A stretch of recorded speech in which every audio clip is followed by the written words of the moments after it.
सकते हैं हम इंशाल्लाह। जो हमारे अल्लामा साहब यहाँ पर मौजूद है जनाब कारी सगीर चिश्ती साहब, उनसे आपका जवाब जो है वो भी हासिल कर लेंगे। इसके साथ साथ मेरे जहन में एक सवाल है सर, इसका मैं चाहूँगा कि मुझे थोड़ा सा जवाब मिले, क्योंकि आजकल यहाँ पे काफ़ी लोगों के जहन में ये सवाल जो है वो हमारे लोगों में पाया जाता है कि जब एक शख्स जो है उसने आज नेक्स्ट जो रोज़ा है उसके लिए तरावी के लिए जब वो जाते हैं तो जो वो फ़र्ज़ नमाज जो है वो फ़र्ज़ नमाज जो है वो जमात के साथ नहीं अदा करते और तरावी में शिरकत कर लेते हैं, तो क्या जो वितर हैं उनको भी जमात के साथ ही अदा करना पड़ेगा? इसके बारे में कन्फ्यूजन है, इसके वो ज़रा क्लियर कर दीजिए। जी बिस्मिल्लाहिर्रहमानिर्रहीम। रमज़ान मुबारक का ये तुरा इम्तियाज़ है कि इसी के अंदर वितर की नमाज जमात के साथ अदा की जाती है। रमज़ान मुबारक के अलावा बाकी जो 11 महीने हैं उनमें वितर की नमाज जमात के साथ अदा नहीं की जाती। अब सवाल ये है कि जो आदमी मस्जिद के अंदर आया, जमात फ़राइज़ जो है वो फ़र्ज़ जो नमाज अदा हो चुकी थी, तो उसने तरावी आकर जमात के साथ अदा की। और बसा औक़ात होता है ऐसा है कि जब तरावी की नमाज हो जाती है तो जिन्होंने फ़राइज़ जो है वो जमात के साथ अदा नहीं किए होते वो अलग से पीछे हट कर जो है वो नमाज़ पढ़ना शुरू कर देते हैं। तो इस सिलसिले में अर्ज़ ये है कि चूँकि फ़राइज़ की जो जमात है, फ़र्ज़ जो नमाज है उसकी अलग एक हैसियत है, जो तरावी की जमात है उसकी अलग अपनी हैसियत है, और वितर जो है उनकी अपनी एक अलग हैसियत है। तो चूँकि वितर रमज़ानुल मुबारक के महीने में ही जमात के साथ अदा किए जाते हैं और फिर रमज़ानुल मुबारक के महीने में ही तरावी जो है जमात के साथ अदा की जाती है। तरावी रमज़ान में ही पढ़ी जाती है और जमात के साथ अदा की जाती है।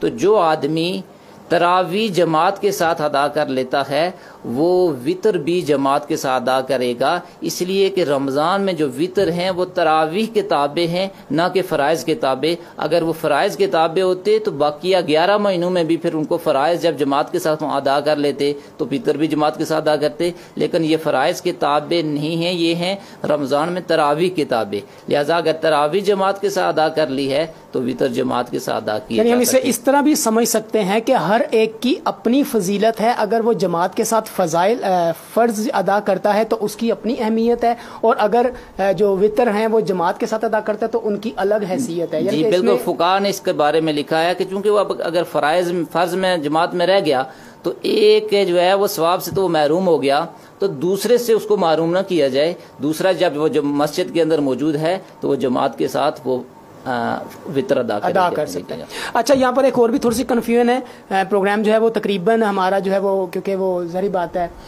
इंतहा वो जो है अपना अफ्तार का टाइम जो वो भी करीबी है, तो मैं मुख्तसर करूँगा। ये एक और सवाल भी काफ़ी लोगों को परेशान करता है कि इंतहाए सहर की जो है एक्चुअली जो उसकी डेफिनेशन है तो वो क्या है, इंतहाए सहर कब तक है? और दूसरा जो लोग अजान की आवाज़ आ रही होती है, फजर की अजान, तो उसमें भी लोग जो है वो खाना पीना जारी रखते हैं, तो एक्चुअली इंतहाए सहर क्या होगी और उसके बाद हम खा नहीं सकते? और अजान के वक्त खाना जो है वो जायज़ है या नहीं जायज़ है? उससे रोज़ा होगा या रोज़े की सेहत पर कोई असर पड़ेगा?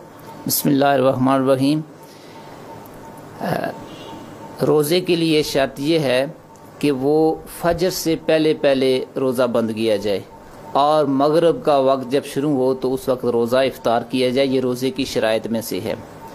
तो इंतहाई सहर, जब सहरी का टाइम ख़त्म होता है, फजर का टाइम शुरू होता है, तब अज़ान होती है।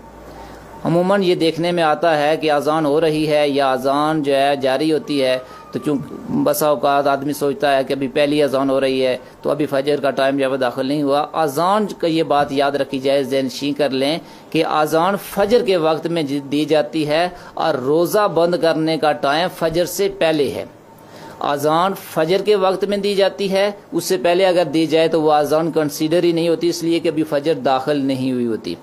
और अगर उसके बाद जब फजर के का वक्त दाखिल हो चुका है, अज़ान दी गई है, तो इसका मतलब है कि सहरी का वक्त अब ख़त्म हो चुका है। लिहाजा एहतियात इसी में है कि चूँकि आजकल कैलेंडर में असर हैं और इसकी वजह से टाइम का हर एक आदमी को पता होता है, पूरा वक्त का तो 2-3 मिनट कबल जो है 2-3 मिनट कबल जो है वो रोज़ा बंद कर लिया जाए, ताकि इस जो है ऐसा ना हो कि इस बेहतियाती का मुजाहरा करने की वजह से किसी का रोज़ा ज़ाया हो जाए। अज़ान फजर ये फजर की नमाज के लिए होती है, ये रोज़ा बंद करने के लिए नहीं होती। फजर की अजान रोज़ा बंद करने के लिए नहीं होती, ये फजर की नमाज के लिए होती है और ये उस वक्त होती है जब सहरी का वक्त खत्म हो चुका होता है, लिहाजा इससे पहले पहले रोज़ा बंद कर दिया बंद कर लेना चाहिए। यानी कि सर यहाँ पे ये भी थोड़ा सा, मैं अब मेरी ऑडियंस जो हमें सुन रही है उनके साथ मैं मुखातिब हूँ। कई लोग जब कहते हैं कि फजर के लिए जो है ये अजान हो रही है, तो आप लोगों ने ये नहीं समझना है कि वो फजर नमाज के लिए कह रहे हैं, बल्कि वो फजर का वक्त जब स्टार्ट हो गया, मतलब कारी साहब यही हुआ ना कि जब फजर का वक्त स्टार्ट हो गया तो फजर, अब कई लोगों का ये ज़हन होगा कि हो सकता है भी फजर की नमाज ही नहीं पढ़ी,